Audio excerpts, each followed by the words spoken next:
قال رسول اللہ صلی اللہ علیہ وسلم انہا ستکون فتنۃ، ان قریب ایک بہت بڑا فتنہ رونما ہوگا۔ حضور نے خبر دی فتنے کی۔ حضرت علی فرماتے اس پر میں نے عرض کیا، قلت، میں نے عرض کیا مل مخرج منہا یا رسول اللہ، اے اللہ کے رسول اس سے نکلنے کا راستہ کون سا ہوگا؟ دیکھیے یہ لکھا ہوا ایگزٹ، نکلنے کا راستہ، اور عام طور پر آپ نے دیکھا ہوگا بڑے ہالز میں یہ سرخ روشنی ہوتی ہے، اس میں اس کا اہتمام کیا جاتا ہے کہ اگر خدا نہ خواستہ کو حادثہ ہو جائے لوگوں کو معلوم ہو نکلنے کا راستہ کون سا، یہ مخرج ہے۔ حضور نے خبر دی کہ فتنہ ہوگا۔ تو دیکھیے میں ایک بات عرض کیا کرتا ہوں، ذرا توجہ کیجئے، ہمارا حال کیا ہے؟ ہم بڑے ریشنلسٹ قسم کے لوگ ہیں، یہ زمانہ ریشنلزم کا ہے۔ اگر ہم ہوتے تو کیا پوچھتے؟ وہ فتنہ کیا ہوگا، کیوں ہوگا، کہاں سے آئے گا؟ ہمارے سوال یہ ہوتے ہیں، کب آئے گا، کیوں، کہاں، کب، کیسے؟ ان سب کی حیثیت علمی سوالات کی ہے۔ بھائی کب آئے گا ایک علم ہے، کیسے آئے گا علم ہے، کہاں سے آئے گا علم ہے، لیکن اصل جو عملی اعتبار سے اہمیت والی شے ہے، بچاؤ کا راستہ کون سا ہوگا محمد الرسول اللہ، یہ بتائیے ہم۔ مل مخرج منہا یا رسول اللہ، حضرت علی نے یہ نہیں پوچھا فتنہ کیا ہوگا، کہاں سے آئے گا حضور، کیوں آ جائے گا، کب آ جائے گا، نہیں، مل مخرج منہا یا رسول اللہ، اے اللہ کے رسول یہ بتائیے کہ جب وہ فتنہ رونما ہوگا تو نکلنے کا راستہ کون سا ہوگا؟ اس کا جواب ہے، ارشاد فرمایا محمد رسول اللہ نے، کتاب اللہ، اللہ کی کتاب ہے وہ مخرج، یہ کتاب ہے کہ جس کو تھامو گے تو فتنوں سے محفوظ رہو گے۔ اس کے بعد آپ فرماتے ہیں فیہ نبأ ما قبلکم وخبر ما بعدکم وحکم ما بینکم، اس میں تم سے پہلوں کی بھی خبریں موجود ہیں، عاد اور سمود اور قوم نوح اور قوم ہود اور قوم لوط اور قوم صالح اور آل فرعون، یہ کون ہے؟ من قبلکم، تم سے پہلے، وفیہ خبر ما بعدکم، جو کچھ تمہارے بعد ہونے والا ہے اس کی خبریں بھی موجود ہیں، لیکن وہ کیسے ہوں گی؟ وہ بٹوین دی لائنز ہوں گی، وہ بین السطور ہوں گی۔ ان کے لیے انسان کو، آپ کو معلوم ہے کہ عبارت میں سطور ہوتی ہیں اور ایک درمیان میں ہوتا ہے، ان کے کچھ لکھا ہوا نہیں ہوتا۔ You have to read between the lines۔ قرآن میں بعد میں آنے والے حالات بھی درج ہیں، لیکن اس طرح نہیں جیسے کہ پچھلے حالات درج ہیں۔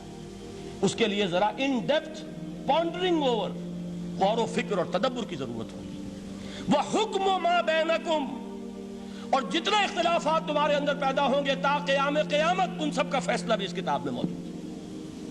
وَهُوَ حَبْلُ اللَّهِ الْمَتِينُ وَهُوَ الذِّكْرُ الْحَكِيمُ، یہی تو ہے وَهُوَ الصِّرَاطُ الْمُسْتَقِيمُ، سیدھا راستہ، اور کون سا؟ یہی قرآن تو ہے۔ ہر رکعت میں کہتے ہو اهْدِنَا الصِّرَاطَ الْمُسْتَقِيمُ، اور قرآن دیا ہوا ہے اس پر غور نہیں کرتے۔ عجیب تماشا ہے ہمارا، نماز کی ہر رکعت میں اهْدِنَا الصِّرَاطَ الْمُسْتَقِيمُ، اور حضور فرمائے وَهُوَ الصِّرَاطُ الْمُسْتَقِيمُ، صراط مستقیم یہ قرآن ہی تو ہے، الذکر الحکیم یہ قرآن ہی تو ہے، وَهُوَ حَبْلُ اللَّهِ الْمَتِينُ، اور یہی ہے اللہ کی مضبوط رسی۔ آپ نے قاری صاحب سے وہ آیات سنی سورہ آل عمران کی، وَاعْتَصِمُوا بِحَبْلِ اللَّهِ جَمِيعًا وَلَا تَفَرَّقُوا، اللہ کی رسی کو مضبوطی سے مل جل کر تھامو اور تفرقے میں مبتلا نہ ہو۔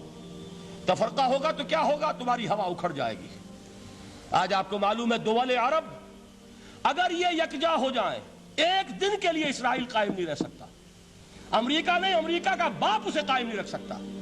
اگر امت عرب ہی جمع ہو جائے، عالم اسلام تو بڑی شے ہے، جو وسائل ان کے پاس ہیں، جو اللہ تعالیٰ نے ان کو نعمتیں عطا فرمائی، لیکن افتراق، انتشار، اختلاف، جتھے بندی، گروہ بندی، دھڑے بندی، اس نے اسرائیل کا خنجر ان کے سینے میں پیوست کیا ہوا ہے۔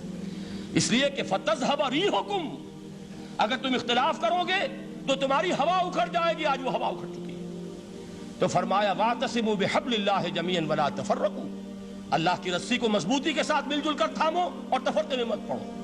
حضور فرما رہے ہیں وہ اللہ کی رسی کون سی؟ ہوا حبل اللہ المتین، یہی قرآن ہے اللہ کی مضبوط رسی۔ علامہ اقبال نے کیا خوب کہا ہے، علامہ اقبال نے قرآن اور حدیث کے حقائق کو جس طریقے سے اشعار کا جامع پہنایا ہے، وہ تو خود کہتے ہیں گوہر دریائے قرآن سفتام، میں نے قرآن مجید کے دریا سے موتی نکال کر اپنے اشعار کے اندر میں نے چن دیے ہیں، میرا کام اور کچھ نہیں ہے۔ موتی کوئی بھی غواص پیدا نہیں کرتا، دریا کی گہرائی سے نکال لاتا ہے۔